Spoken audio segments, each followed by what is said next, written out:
What's up my guys and gals, it's your boy Tyromaniac, back with another smoking hot video, and today I just want to thank you guys for 5,000 subscribers. This is a milestone I've had my sights on ever since I hit 2,000, so hitting it in less than half a year is insane. But yeah, to celebrate reaching 5,000 subscribers, and to make up for the fact that I haven't done a subscriber celebration video since I hit 150, I'm doing a Q&A. Yes, I stole the idea from Unhelpful Commentary, and no, this isn't the first time I've shown my face on camera.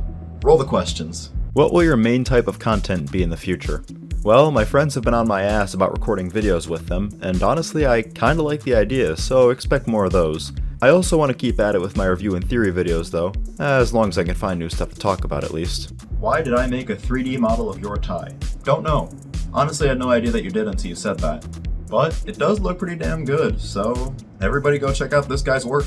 Link in the description. Also, this sounds like an excellent opportunity to talk about the backstory behind the actual tie. So basically, I came up with the name Tyromaniac first as an obvious pun on Tyromaniac. Then I kind of thought to myself, you know, tie sounds like tie, and pyromaniac means fire, so why not just combine the two? I chose purple and yellow to represent the now deleted YouTube channels I had as a kid, threw it all together in Paint 3D, and voila. An account owned by somebody who remains a complete mystery to me asks, are we getting more creepypastas? Yes. It might take me forever to get around to it, and they might take me forever to make, but I do really like writing them. And from the comments I get, it seems like you guys really like hearing them. Also, I might possibly be using them to build up to a bigger project in the future, but that's a topic for another video. Did Murder Drones and Delvy Animation make an impact on anything besides the channel? I mean, I listen to Liam's music a lot when I'm just working on stuff, and I've used Murder Drones and Internation Cube as a way of bonding with a lot of my friends, usually by forcing them to watch it with me.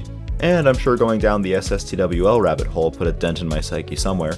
But honestly, the biggest impact it had really was just that it helped the channel blow up. Which video editor are you using right now?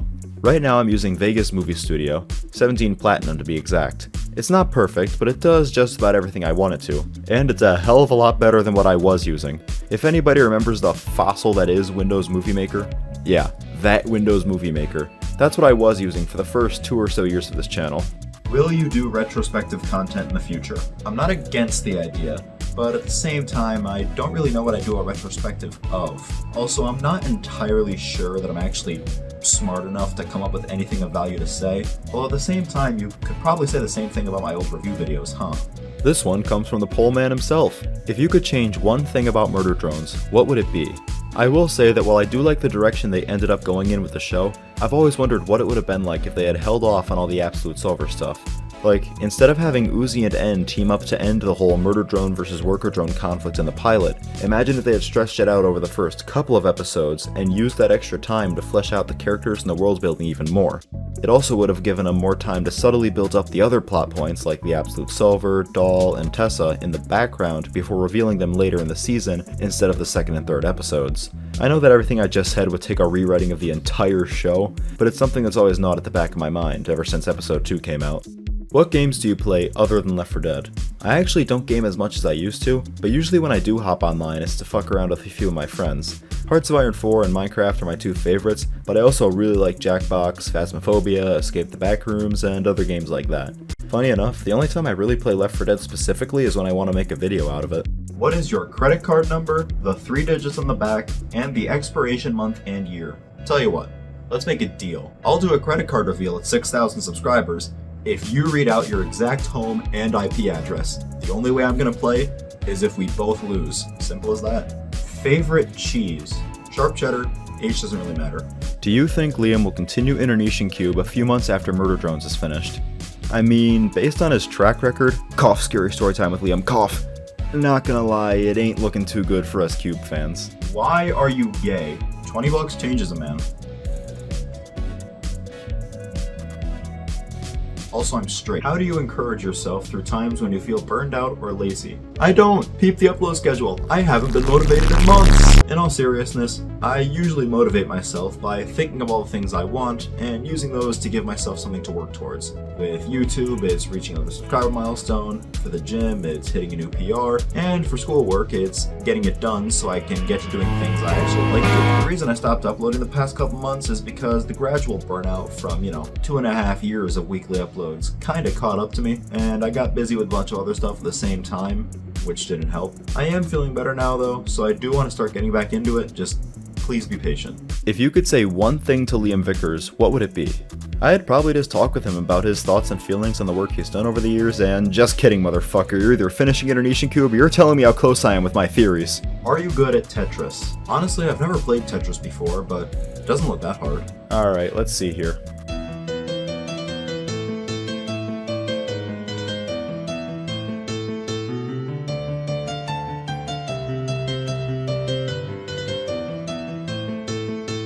Well, there's your answer. Can you name one or more characters from Liam's works that you like an unreasonable amount for no reason?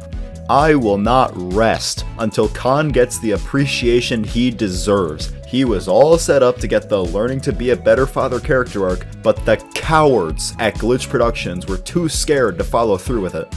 Of course, even Khan can't hold a candle to the true, most underrated character in the entire Liam Vickers extended universe.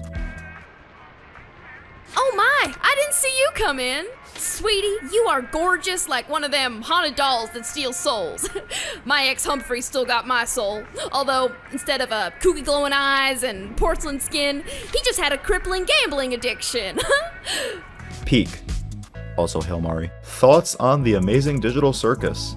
I'm actually going to make a full video about Digital Circus, so for right now I'll leave you with the SparkNotes version. It's obviously going harder into comedy than the other Glitch shows, and honestly I'm here for it because it is actually pretty damn funny.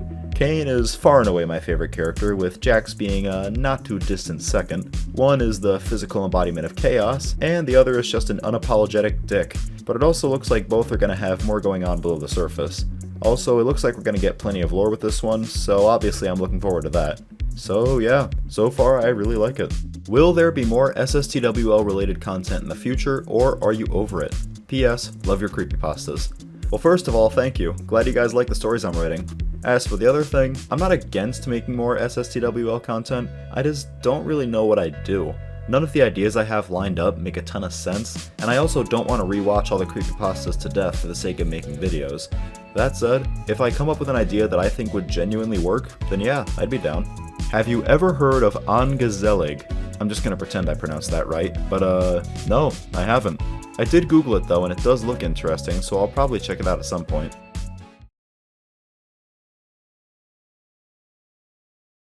I'm gonna paraphrase this one a little, but what would you do if AI surpassed humanity and decided to kill us all? Would you befriend it for your own survival, or would you risk death fighting to save humanity? I feel like you're only asking this because you're the killer AI, and you just want to see if I'm a threat or not. But I'll play along. So yeah, on the one hand, I'm a massive pansy, so I'd probably take the first option like the rat I am. On the other hand though, living the entire rest of your life without any human contact would be depressing as hell, so might as well die on the battlefield as opposed to dying sad and alone. Besides murder drones, which is your favorite from Glitch/Liam stuff? Excellent question, random stranger who definitely isn't one of my friends that I asked to leave a question just in case I didn't get enough. I'd definitely have to say either Design, Black Dogs, or Internation Cube. All three are really good stories built around really cool premises. This one's a three-parter, so I'll just answer them one by one. First off, since you reached 5,000 subs in October, do you like pumpkin? Whether you like it or not, which pumpkin foods are you most likely to consume this fall season? They then go on to list foods like pumpkin pie, pumpkin bread, pumpkin cake, which is a thing apparently. And funny thing about that is, technically I can't eat any of those.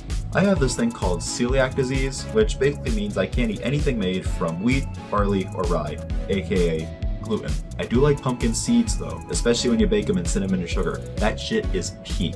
Second off, do you have favorite childhood video games? Not sure how many of you remember this fucking artifact, but for me that was where it all started. I got into the usual shit like Minecraft and Pokemon, but for a good while my real favorite video game was Plants vs. Zombies Garden Warfare. Warzone is for suckers. Real ones played gardens and graveyards. Third off, which YouTubers inspired you the most? The answer to that one's kind of changed over the years, but back when I first started this channel, I'd probably have to say PewDiePie, Markiplier, and iSorrow Productions. Here we got a question from someone who I have no connection to, especially not through any of my videos. V or Uzi? V, 100%. There's something about her being an unapologetic psychopath with a lust for spreading death, in the first 3 episodes at least, that I think is just really entertaining. I know that's not what you meant when you asked the question, but for legal reasons, that's how I'm gonna answer it. Last but not least, we have another triple-decker question from the one and only Vanity Moth. Number 1, what's your favorite SSTWL story, excluding design, puppet game, and Black Dogs? Definitely Western Pass for how good the overall story was and how twisted the ending was, but Vampires in Romania and A Cold Love Story were some pretty damn good runner-ups. I know you're going back through and reviewing all the old SSTWL creepypastas, so hit me up when you get to those 3 and maybe I'll hop on with you. Number 2, what's your secret to gaining so many subs without uploading? It's this one short. It's this one stupid short that I made as a joke like half a year ago where I smoked crack and tried to prove that Glitch watches my videos. I don't have a clue in hell why, but it just refuses to stop gaining views, and now it's where all my subscribers come from. Help me. Number 3, once Murder Drones ends, what do you plan on doing with your channel in the future? I can't answer this one already, but it'll probably just be more the same. I'll probably keep making gaming videos with my friends, and I'll probably find new topics to make commentary videos about. Hopefully we can avoid any more unexplained disappearances, but that was in fate's hands, not mine. And with that, I think we're good to call it here. I do want to thank you guys for submitting all those questions, because honestly I was kind of worried I wouldn't get enough. Oh, and thanks again for the whole 5,000 subscribers thing. That one's kind of important too. But anyways, yeah, that's the official Tyromaniac 5K Q&A special. Hope you guys enjoyed it, because that's it for this video. So remember to light up that like button, smoke that subscribe button, drop a big old comment, check out some of the videos on the left, and I will see you guys in the next video.